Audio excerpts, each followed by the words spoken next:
Hello everyone, it's Iveoma, your guide to Africa, and today I'm going to be helping you choose the African country to move to. All of this is coming up.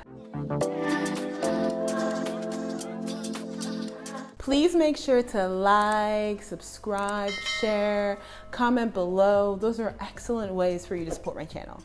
Thank you. This video is going to help you choose a country to move to. The decision to move to another country should not be taken lightly. It is a serious decision. There are 54 countries in Africa. Some people say 55. So many countries that you can choose from. I want you to create a list, maybe up to 10 countries that you're interested in. Write down the country and also write down the language that they speak in that country. Are you interested in Senegal, Botswana, Namibia, South Africa, Kenya, Rwanda? Think ahead. Think about the next 3 to 5 years and what that looks like for you. And then after you do 3 to 5, look at 5 to 10. Personal and career goals. Do you want to be married? Do you want to have kids? Do you want to have a business? Do you want to have a career in a certain industry? Write it down. This is really important, and I want you to spend time on this. Really map out and think about your life. And now think about what countries would be best to help you with those personal and career goals. Let me use myself as an example. So as you guys know, I relocated to Lagos, Nigeria. One of the reasons I relocated here is because I am Nigerian, right? And then 2, I relocated to Lagos, Nigeria because of the media industry. I want to take what I'm doing right now to the next level. And there are only 3 places in Africa where I can do that. And that is Nigeria, Kenya, or South Africa. Those are the media centers. Like in the US, if you want to be a movie star, you have to move to Hollywood.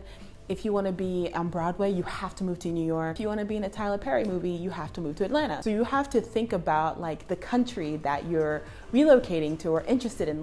Can I fulfill my career aspirations in those countries? Let's say that, I'm making it up, say that you are Algerian, you want to return to Algeria. However, you are a female rapper and you're pretty provocative. So I'm going to tell you, Algeria is not it, right?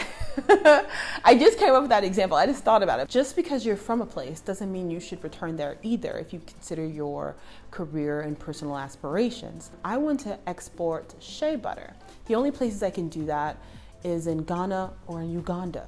That is how specific I want you to be. Clearly state your career goal. Think about whether the countries that you wrote down will help you achieve those goals. I want you to also think, what is important? What are your values? Do you value peace and quiet? Do you value tranquil place with lots of trees and sand? Do you value risk and excitement and parties? Do you value rich cultural heritage? So for me, I value excitement. I love parties. I love fun. There's a reason I moved to Lagos, Nigeria for that life. Although during this pandemic, that life has stopped. Do you like a city feel, a big city feel? Do you like a small city feel or a town?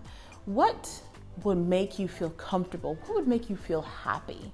Also do some research on the culture and really sit there and think, am I going to learn this language? I know people who are moving to Senegal are used to speaking French or Wolof. Are you willing to learn those languages? Say you're interested in moving to Angola. Well, you already know that if you go to Angola, the national language is Portuguese. Are you willing to learn Portuguese? Do you like the culture? If you don't want to learn the language and you don't like the culture of the country or the city that you're moving to, don't move there. Just don't. Because why? Why be unhappy? Culture is really important. Culture is everything. Culture is life. So if you don't like the culture, you're not going to like the people. You're not going to like anything. You're not going to like the way people are going to talk to you. It's going to be over the top. What's going to happen is that you're going to become one of these people that I've met who are just whining, complain, whine, complain, whine. And it's always okay, well, you don't have to be here, right? You could just mosey on back to the country you came from, because that's the only response that I'm going to say. If you don't like the culture, you're not changing it, bro. Visit the country. Many people who contact me are always telling me they want to move to X country, first question I ask, have you visited that country? If you haven't visited, just because you've seen it on YouTube doesn't mean that you actually know the country and how it feels to be there and if you're gonna feel comfortable. And when you visit, you may not like that country.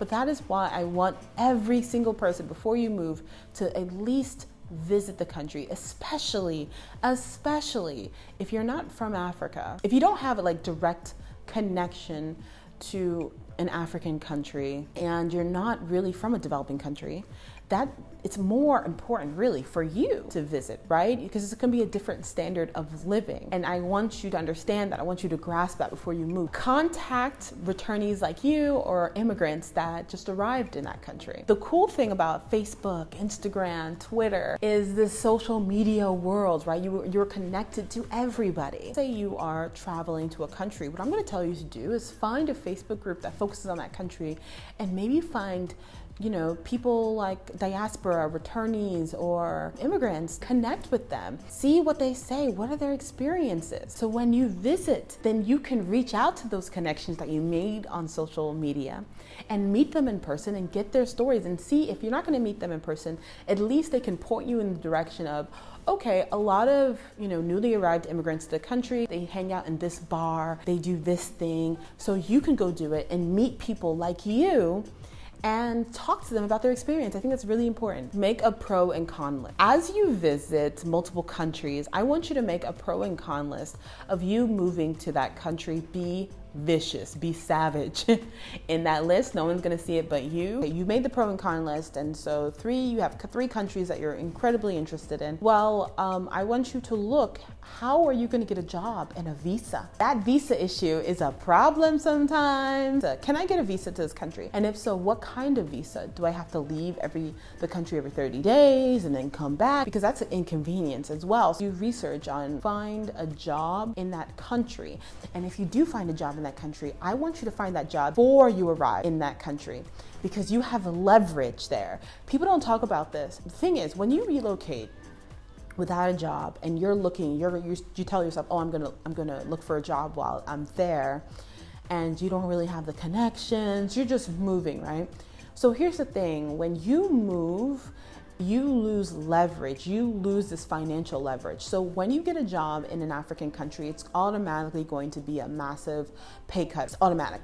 Just because of currency and everything, it's this automatic pay cut. But if you are negotiating your salary from overseas, they're gonna give you some wiggle room that they wouldn't offer to you if you were in person negotiating. Because at that time, they're thinking, you're here. You're gonna get whatever I say you're gonna get, because you're desperate now, right? You've moved to the country, you don't have a job, you're desperate. And you don't think they're gonna try to use that against you? Oh my gosh, any job, anybody who is hiring is gonna use that against you. Just keep that in mind as you are job searching in Africa. And then the last step is move. Buy that plane ticket and go. You've done your research, you visited the countries. Only thing else is that you just need to believe in yourself and move. Just do it. Because for me, the reason that I moved the way I did is because I was so tired. Here's the thing about dreams. At first, dreams lift you up. They fill you with air and happiness and lightness, right?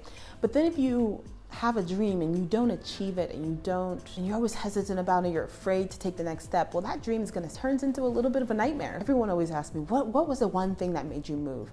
I can't even tell you guys. There was no one thing. What it was I went to sleep tired and I would wake up tired.